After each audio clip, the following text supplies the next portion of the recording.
ఓం నమ శివాయ. అందరికీ నమస్కారం అండి. ఈరోజు ఈ వీడియో ద్వారా వృషభ రాశి వారి యొక్క జాతక ఫలితాల గురించి తెలుసుకుందాం. వీరి యొక్క జీవితానికి సంబంధించినటువంటి ప్రధానమైనటువంటి అంశాలు ఏమిటి, అదేవిధంగా ఆగస్టు 17వ తేదీ సోమవారం రోజున మీ జీవితంలో జరగబోయేటువంటి ప్రధాన అంశాల గురించి అయితే తెలుసుకుందామండి. ఈ రోజు అయితే జాగ్రత్తగా ఉండవలసిన అంశంగా చెప్పుకోవచ్చు అన్నమాట. ఎందుకంటే ఈ రోజున మీ యొక్క జీవితంలో ఒక డెడ్ లైన్గా ఉండబోతుంది. మధ్యాహ్నం 2:30 తర్వాత మీ జీవితంలో ఊహించినటువంటి ఒక మార్పు అనేది ఖచ్చితంగా చోటు చేసుకోబోతుంది అనే చెప్పాలండి. అయితే దీనికి తీసుకోవాల్సినటువంటి జాగ్రత్తలు అనేవి ఏ విధంగా రాబోతున్నాయి, అసలు ఈ 2:30 దాటక ముందే మీకు అయితే ఒక ఫోన్ కాల్ ద్వారా ఏదైనా సరే ఒక విధంగా ఒక వార్త అనేది అయితే మీరైతే వినవచ్చండి. ఒక వ్యక్తి మీ యొక్క తలుపు అనేది తట్టవచ్చు. అసలు ఆ వ్యక్తి ఎవరై ఉంటారు, ఆ వ్యక్తి ద్వారా ఈ యొక్క వార్త వినగానే ఒక్కసారిగా మీ యొక్క గుండె అనేది జల్లుమంటుందన్నమాట. ఇది అంతా కూడా ఒక షాకింగ్ న్యూస్గా చెప్పుకోవచ్చు. అయితే ఆ వార్త మిమ్మల్ని భయపెట్టేటువంటి వార్త కూడా కావచ్చండి, లేదంటే ఒక ఆనందంతో ఉక్కిరిబిక్కిరి చేసినటువంటి ఒక శుభవార్త అయి కూడా ఉండవచ్చండి. మరి అయితే ఈ వీడియో అయితే మీ యొక్క జీవితాన్ని తప్పకుండా మలుపునైతే తిప్పబోతుంది అని చెప్పుకోవాలండి. కాబట్టి మా వీడియోని అయితే ఎక్కడ కూడా స్కిప్ చేయకుండా చివరి వరకు చూస్తేనే మీకైతే పూర్తిగా అర్థమవుతుందండి. ప్రతి ఒక్కరి జీవితంలో ఎన్నెన్నో సమస్యలు, ఎన్నెన్నో ఇబ్బందులు, ఇటువంటి సమస్యలతో బాధపడుతూ ఎక్కడెక్కడో జ్యోతిష్యం చెప్పించుకొని నిరాశ చెందినటువంటి వ్యక్తులైతే చాలామంది ఉండుంటారు కదండి. మరి ఇటువంటి వారి అందరికీ కూడా శ్రీ వారాహి అమ్మవారి యొక్క దివ్య ఆశీస్సులతో జ్యోతిష్యం చెప్పబడండి గురువు గారు శివశక్తి రాజు గారు. మనం ఎక్కడ ఉన్న చోటనే ఉన్నట్టుండి మన యొక్క గురువు గారిని అయితే ఒక చిన్న ఫోన్ కాల్ ద్వారానే కాంటాక్ట్ అవ్వచ్చండి. మన గురువు గారి యొక్క కాంటాక్ట్ నెంబర్ వచ్చేసి 6300676472. అది మీకు ఏ విధమైనటువంటి సమస్య అయినా కావచ్చు, కుటుంబం, వ్యాపారం, కోర్టు, విదేశీ ప్రయాణం, ఆరోగ్యం, రాజకీయం, సంతానం, ప్రేమ, పెళ్లి మొదలగు ఎటువంటి గుప్త సమస్యలకైనా మన యొక్క గురువు గారికి మంచి పరిష్కార మార్గం అయితే వితిన్ డేస్లోనే మీకైతే లభిస్తుందండి. మన యొక్క గురువు గారు వశీకరణ చేయడంలో కూడా ఒక ప్రత్యేకమైన అనుభవం కలిగినటువంటి వ్యక్తులనే చెప్పాలి.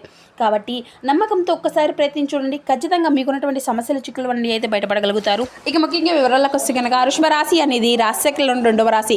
కృతికా నక్షత్రం 2, 3, 4 పాదాలు, రోహిణి నక్షత్రం 1, 2, 3, 4 పాదాలు, వృషభ నక్షత్రం 1, 2 పాదాల్లో జన్మించిన వ్యక్తులు ఈ యొక్క వృషభ రాశి పరిధిలోకి వస్తారు.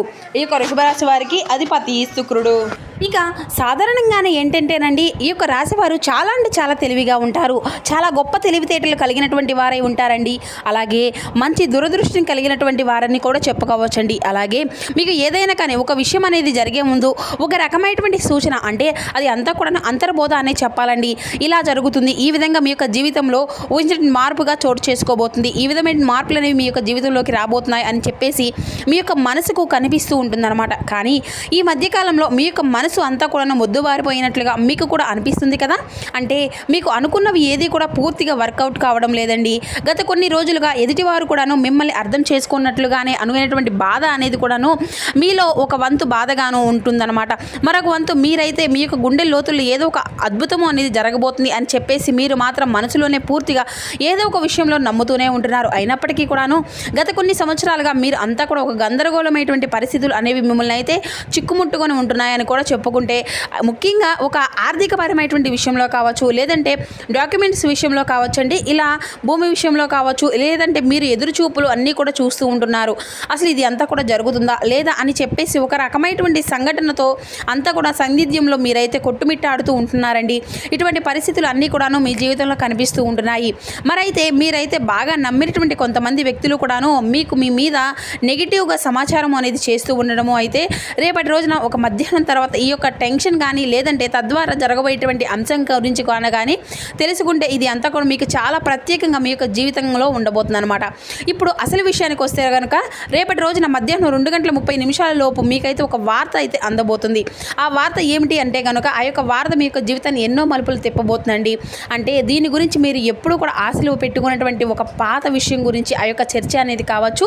అది ఏంటంటే మీకు ఆశ తగాదాలు ఏదైనా కానీ ఇలా దానికి సంబంధించినటువంటి ఆ యొక్క మీ యొక్క విజయానికి కారణంగా కావచ్చు, లేదంటే ఎంతో కాలంగా మీరు ఎదురు చూస్తున్నటువంటి మీకు అంటే విదేశీ ప్రయాణం అయి ఉండవచ్చు, ఇంకా చెప్పాలి అంటే భారీ మొత్తంలో ఒక అమౌంట్ అనేది మీకు అకౌంట్లో పడడం, దాని గురించి ఇది కూడా ఉండవచ్చు. మరి రేపటి రోజున ఆ యొక్క సమయంలో ఒక మంచి శుభ పరిమాణం అని కూడా చెప్పుకోవచ్చండి. అందులో ఒక ట్విస్ట్ కూడా ఉంటుందండి మీ యొక్క జీవితంలో. ఆ యొక్క వార్త అనేది వినగానే మీకైతే నేరుగా అయితే ఆ యొక్క వార్త ఏది కూడా రాదండి. మీరు ఏదైనా కానీ ఒక వ్యక్తి ద్వారా హఠాత్తుగా ఆ యొక్క వార్త అనేది మిమ్మల్ని అయితే చేరుకుంటుందన్నమాట. మీ గుండె ఎందుకు జల్లుమంటుంది అంటే ఆ యొక్క వార్త విన్నంతనే మీ యొక్క గుండె అనేది జల్లుమంటుంది.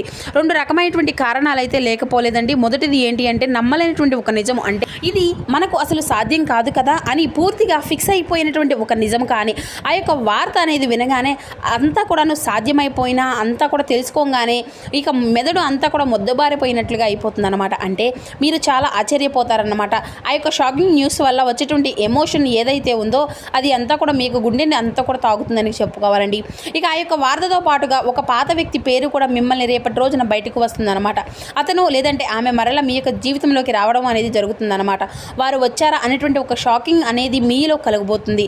అది అంతా కూడా ఆనందము భయము రెండూ కలగలిపి ఒక రకమైనటువంటి గొప్ప అనుభూతిలాగా మీకైతే అనిపిస్తుందండి. ఈ యొక్క అనుభూతి కారణంగా మీకు ఊహించని విధంగా వచ్చేటువంటి ఒక వార్త కారణంగా మీకు ఒక్కసారిగా ఆశ్చర్యపోయేటువంటి అవకాశాలు కూడా చాలా అంటే చాలా ఎక్కువగానే కనిపిస్తున్నాయండి. అయితే అసలు మరి ఇప్పుడు ఎందుకు జరుగుతుంది అంటే ఇప్పుడు మీరు సాధారణంగా మీరు ఈ 2:30 లోపు దీనికి సంబంధించిన దీనికి కారణం ఏంటి అంటే మీరు గతంలో చేసినటువంటి ఒక రహస్యమైనటువంటి ఒక సహాయం అనేది లేదంటే ఒక ఇన్స్టెంట్లో మీరు పూర్తిగా మర్చిపోయినటువంటి అంటే ఒక పని దానికి సంబంధించినటువంటి ఒక మంచి ఫలితం అయితే ఇప్పుడు మీకు లభిస్తుందన్నమాట. అయితే మీ వెనక ఎవరో మీకు తెలియకుండానే ఈ పని అనేది పూర్తి చేశారు. ఎవరు చేసి ఉంటారు అనేసి చెప్పుకోవాలి అంటే మాత్రం భగవంతుడే చేశారనే చెప్పుకోవాలండి. అంటే ఈ రోజున కొంతమంది వ్యక్తులు నిజాన్ని అయితే బయట పెట్టాలి అనేసి నిర్ణయించుకొని ఉన్నారండి. అందుచేత వారు ఊహించని విధంగా మీకు ఆ యొక్క ధనలాభం అనేది మీకే ఆ యొక్క ఆస్తి మీద లేదంటే దానికి సంబంధించిన డాక్యుమెంట్స్ కానీ ఇటువంటివి ఏవైనా సరే తీసుకువచ్చేసి మీకైతే పూర్తిగా వివరణ అనేది చేస్తారండి. వీటన్నిటిని చూసుకుంటే కొంచెం రెస్ట్ తీసుకునేటువంటి ప్రశాంతకరమైనటువంటి రోజు అని కూడా చెప్పుకోవచ్చు. ఊహించిన విధంగా వారు చెప్పడం వల్ల మీకు కొంచెం ఆశ్చర్యంగా అనిపిస్తుంది. అయితే దీనికి మరొక రీజన్ కూడా ఉంటుందండి.